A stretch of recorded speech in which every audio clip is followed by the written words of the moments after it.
Bonjour à tous et à toutes, donc aujourd'hui on se retrouve pour une nouvelle chronique et aujourd'hui je viens vous parler du livre La mécanique du cœur de Mathias Malzieu, édité aux éditions J'ai lu.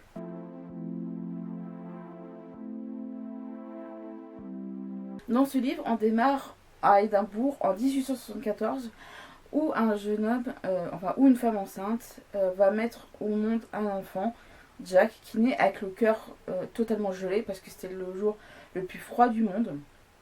Et donc évidemment son cœur est gelé et il risque de mourir.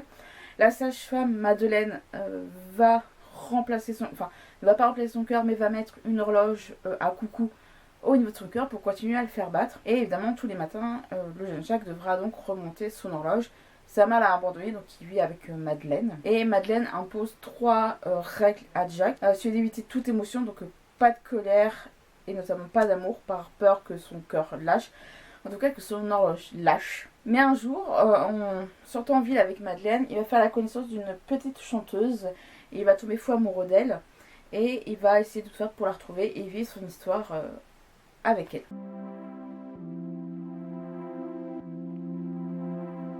Alors comme vous l'aurez compris, je ne l'ai pas là en format papier. Je l'ai écouté notamment en audio sur Audible. C'était une écoute de 2h30.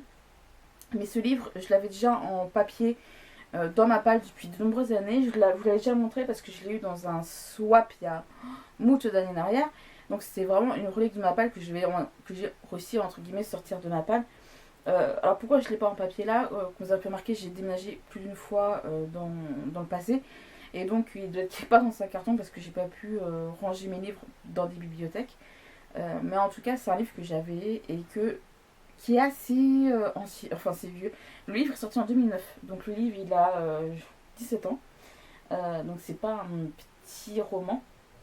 Et en plus de ça, c'est un livre qui est assez court pour le coup parce qu'il fait 150 pages.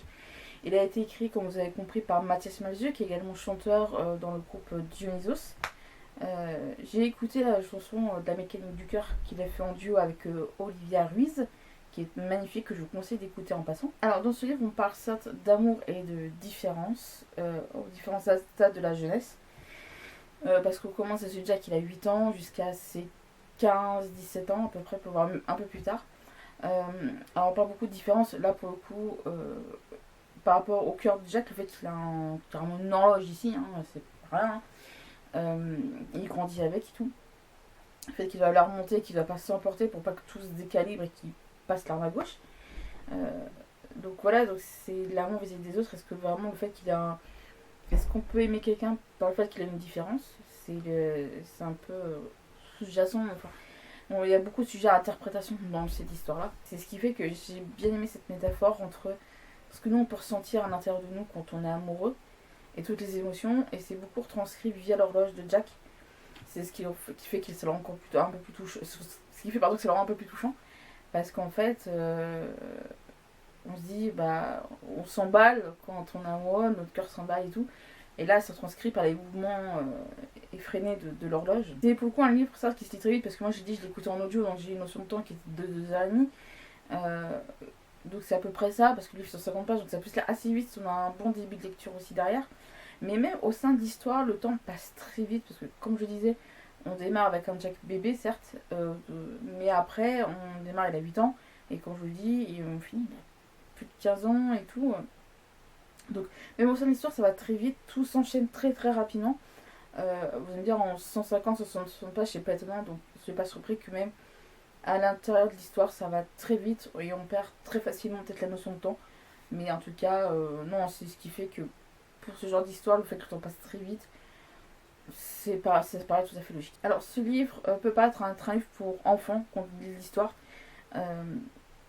Mais non, parce qu'il y a des termes qui sont employés, des termes plus adultes, ados, adultes. Alors il y a eu un film qui est sorti également de ce roman qui date de 2012-2013 je crois. J'ai vu un extrait, notamment la rencontre entre Jack et la petite chanteuse. Et en effet ça reprend les termes dans le roman. Donc oui, ça peut surprendre peut-être des enfants, mais en tout cas, moi j'en parle avec un esprit d'adulte. Ça dépend chacun si vous souhaitez le mettre ou pas dans les mains d'un enfant. Mais vous en faites pas, c'est pas des termes qui sont très trash non plus, qui sont pas trash du tout. Et dans l'ensemble, ça reste quand même une belle histoire d'amour, même si il y a des hauts et des bas, évidemment. Ça, c'est son remonte aussi. Alors, la fin ne peut peut-être pas ressembler forcément à Happy End par rapport au côté histoire d'amour, mais pour moi, ça a été vis-à-vis de Jack, et c'est ce qui fait qu'on a une fin ouverte, dans le sens où on peut tout imaginer pour Jack par la suite, parce que vraiment, qui ne s'attacherait pas à Jack? Son innocence, ce qu'il est, c'est ce côté avoir deux mains gauches, très maladroit, et on s'attache à lui, et en fait, bah, il grandit, il apprend de ses expériences, etc., etc. Il essaie de faire ce qui est le mieux, au mieux. Donc, en tout cas, j'aime beaucoup Jack, ce qu'il est. En tout cas, je crois mon personnage préféré dans l'histoire, Jack, parce qu'évidemment, c'est le personnage principal, mais on a d'autres personnages qui sont attachants aussi, mais sur les côtoie peu. Des gentils, mais aussi des méchants, donc ça dépend vraiment de chacun. Chacun a son point de vue sur la vie, l'amour et tout. Donc on a un vrai petit panel des aléas de la vie et des aléas de l'amour. Oui, c'est une chronique qui est très courte pour le coup, parce que comme je l'ai dit, le bouquin fait 160 pages, donc c'est un livre où je peux pas me permettre d'en dire plus, parce que sinon c'est autant vous lire tout le bouquin et je n'en vois pas intérêt. Vous parlez dans l'entièreté du bouquin, c'est pas fun. Mais en tout cas, c'est un livre qui est, je pense, être à lire au moins une fois, juste comme ça, pour se déconnecter un petit peu de pas mal de choses, mais avoir quand même un pied ancré dans la réalité, mais juste pour s'évader. Et ça, c'était vraiment chouette. Mais en tout cas, oui, j'ai pas plus à dire parce que c'est très court. Il n'y a pas tant de trucs à dire que ça. J'essaie vraiment de garder quand même les grandes lignes.